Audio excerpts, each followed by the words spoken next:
Secret number 7. Mind your own business. To this day, relatively little is known about the human mind and its principal tool, the brain. We are finding out that the more we think we know, the more there is to learn. Like electricity, the mind is a usable force which has existed and will continue to exist for eternity. Its powers stagger the imagination. While every day, science is learning more and more about its tremendous potential, we need not wait for a blueprint to make full use of that with which we are naturally endowed. The longer you wait, the more you study and research elsewhere, the further away you will get from whatever it is you are searching for. You need not look beyond that which is within for the self-confidence and power to solve all your problems and make life as you wish it to be. The power that created and sustained you did not put you together so that you would have to read a book, take a course, or wait for a scientific breakthrough to experience life to its fullest potential. From the beginning, the answers have been within you. You have always possessed the wisdom, intuition, and mental resources to express life fully and perfectly. Everywhere people are searching, praying, looking, struggling, and striving for self-confidence, spiritual development, and the material things they desire, unaware that no one or no thing outside themselves can help. Their families can't, their friends can't, their bosses can't, the government can't, and even religion can't. The reason for this is simple. So simple that it escapes the majority of humankind. The master teacher reminded his followers, "Lo, do not look here, do not look there. The kingdom of heaven is within you." Over 2,000 years later, most people still haven't gotten the message that they are personally endowed with the ability to choose and the potential power to accomplish anything they desire. Education, government, and religion have combined to create a subtle atmosphere of dependency that places and keeps the individual in a state of mental bondage. As a result, most people look outside of themselves for help. They want everyone, God especially, to do for them what they should be doing for themselves. They are unaware that all the wisdom, intuition, perfection, love, and ability they need resides within them, and these great powers are waiting to be released. You Incorporated. For the purpose of our study, we shall break down the 3 primary phases of mind into conscious, subconscious, and superconscious. Throughout this explanation, you must remember that you do not have 3 minds. You have one mind with 3 phases. It's just like the air. There is not my air and your air. There is only universally present air. And we all use a portion of it, so it is with mind. Your mind is that portion of the one universal mind which you are using, and it is broken down into 3 phases. The boundaries cannot be clearly defined, so the labels tend to be far more precise than the phases they represent.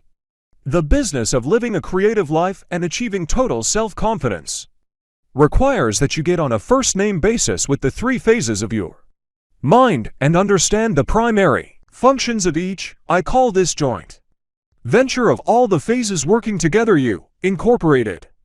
Everything that is happening to us emotionally, mentally, physically, and spiritually is the unfolding of what is happening in our mind, that tremendous electrical power which is able to reproduce accurately all the feelings, thoughts, sensations, sights, sounds, and stimuli from the outside world. Think about your eyes and how they work in amazing coordination with your brain to enable you to see. You do not really see with your eyes. Your eyes send a message to your brain, and it is the brain that pictures and projects the vibratory pattern of what you see. The electrical pulsations are forms of energy that have the power to create in the outer world anything you accurately picture in the inner world of your mind. By controlling your mind, you control your life. As a result of splitting the atom, scientists discovered that a tremendous power is produced when we are able to tap invisible wavelengths of energy in the universe. Mohammed talked about this power when he said, "Split an atom, and in its heart you will find a sun." Your mind is really a tremendous, atom-splitting cyclotron. It is able to release a stream of dynamic creative energy that will form whatever you picture. and imprint upon its invisible substance and make it an outer reality. An idea held in the mind has the ability to attract to itself all the elements it requires to bring forth whatever you desire. While sending rockets into the illimitable void of time and space, vast electromagnetic forces have been discovered in the universe. These forces work under the laws of attraction and repulsion, the same laws that control the gravity of the Earth, Sun, and stars. A similar electromagnetic force exists in your mind with your blood, a principally saline solution, being the greatest conductor of electricity. Just think about the intelligence that devised the amazing system whereby nerve currents from the brain are transmitted to all parts of the body instantaneously. This same intelligence works through your mind to produce that which you picture and hold there. Electricity is magnetic. The world is full of electricity. So is your body. You must build a constant awareness of this fact and learn to generate your magnetism to attract, not repel, the things you desire in life. The law of mental magnetism. The law of mental magnetism states that you will draw to yourself that which you most persistently think about. And here we must remind ourselves of something we said earlier. No person is what he thinks he is, but what he thinks he is. The law of mental magnetism is similar to nature's law of magnetism. Let me give you an example.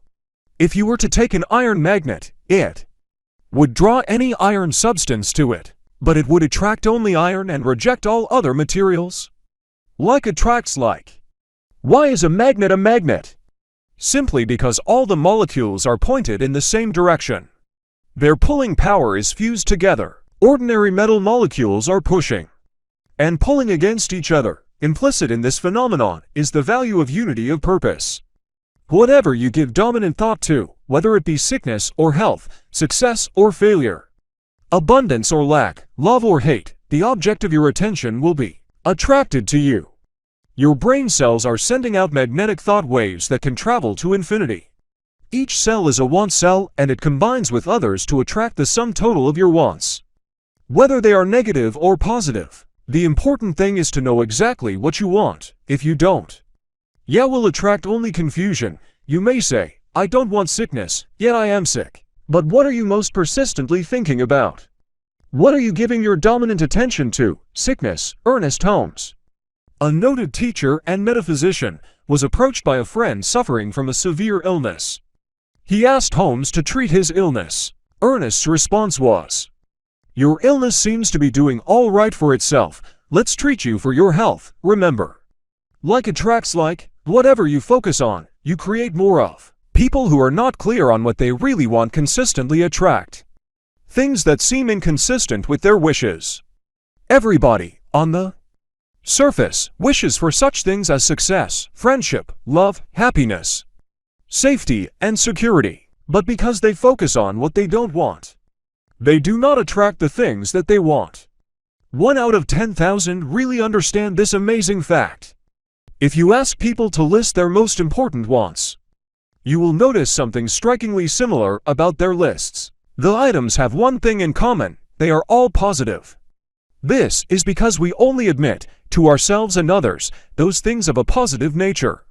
No one ever says that he wants to fail, be sick, poor, unhappy, or insecure. Everyone claims just the opposite.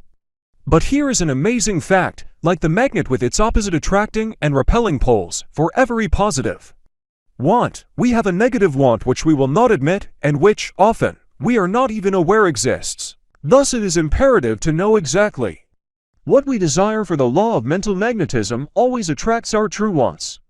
It does not attract our wishes, whims, or passing fancies. Most people say they want success, but the truth is that they really don't want it at all.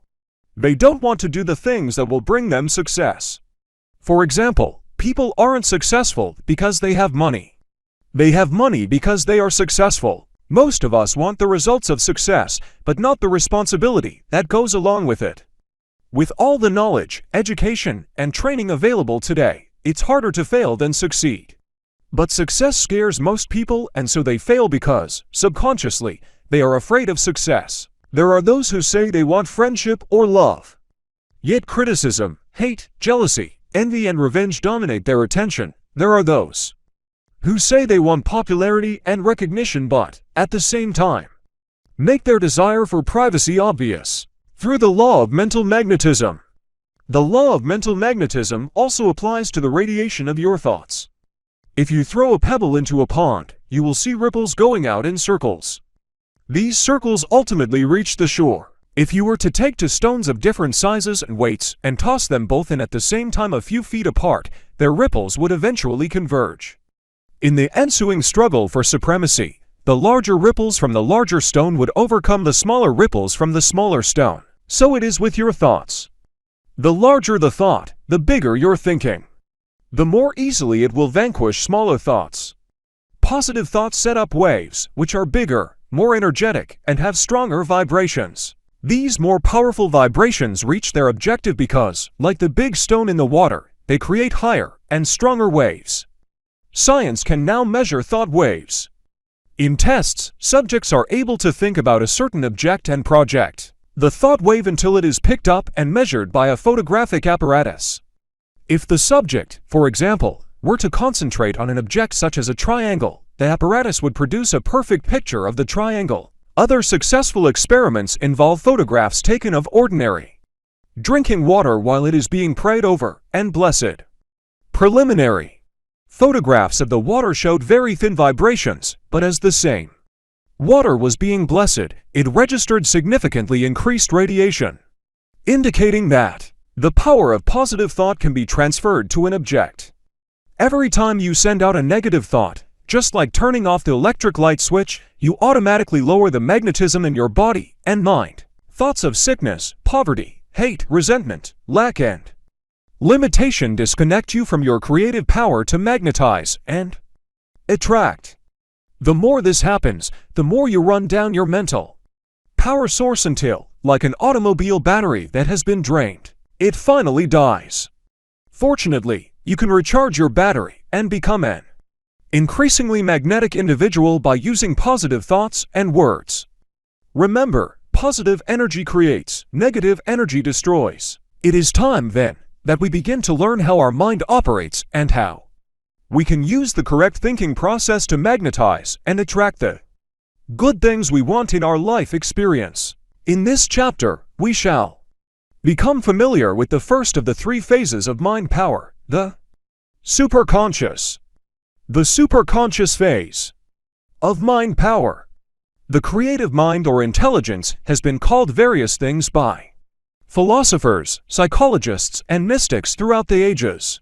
An ancient and interesting example of its use involves Moses, who heard a voice speak to him from a flaming bush.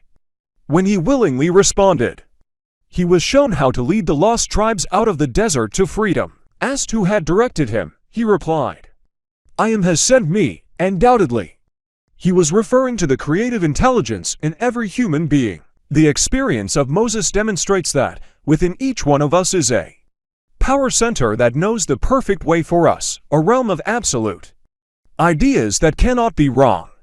This source, which we can contact at will, always gives us the information we need to lead us out of barren places into more productive fields. William James called this transcendental power the superconscious mind. Emerson referred to it as the universalment. Whatever you call it, just believe that it does exist and, because it always knows the perfect way for you, that you can tap its unlimited potential to receive the creative ideas you need to solve your problems and create the life you desire. Great people have used this power.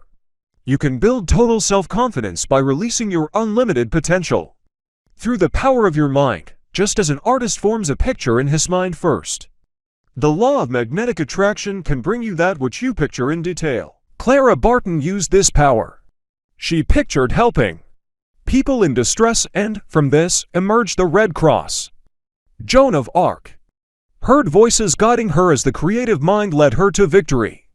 The Bible speaks of this power within which knows all. The Master Teacher referred to it simply when he said, "It is not I, but the Father within that does the works." The Father within is a metaphor for the universal mind or creative intelligence. Most people believe that there is a higher power that controls and brings order to the universe. The conception of this higher power differs from individual to individual and from group to group, but most will agree that it does exist. If you have gotten that far, then you must ultimately arrive at the conclusion that there is some way in which this power can communicate with us and we can communicate with it. Just as all great teachers and thinkers have done, we make contact through the superconscious phase of mind. We can do this when we quiet our conscious mind. It is vitally important that we regularly take time from our busy schedules to become still, quiet the conscious mind, and allow the superconscious to speak and guide us. It does not speak to us in English, French, Italian, or any other language. It speaks to us through intuition, which manifests itself as a feeling or desire. When we receive intuitive feelings from the superconscious, we are guided to the people, places, or circumstance we need to fulfill our creative purpose. We can readily see this intuitive power expressing itself in the animal kingdom. Watch a bird build a nest. No one has taught it how to build 1. It relies solely on intuitive guidance that shows it how to construct the nest perfectly. In the animal kingdom, we call this instinct. In humans, it is called intuition. This same guided intuition channeled through our minds will show us how to construct our lives perfectly once we become open and receptive to it. Remember that the superconscious phase of mind is the realm of absolute ideas. It knows the perfect way, so it can never be wrong. When we learn to trust it, we will make fewer mistakes because we will be guided by infinite wisdom. This is the source of wisdom that has guided all the great minds.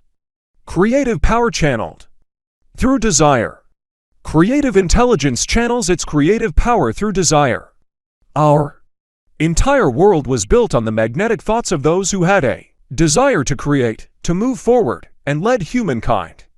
Desire is the seed of fulfillment.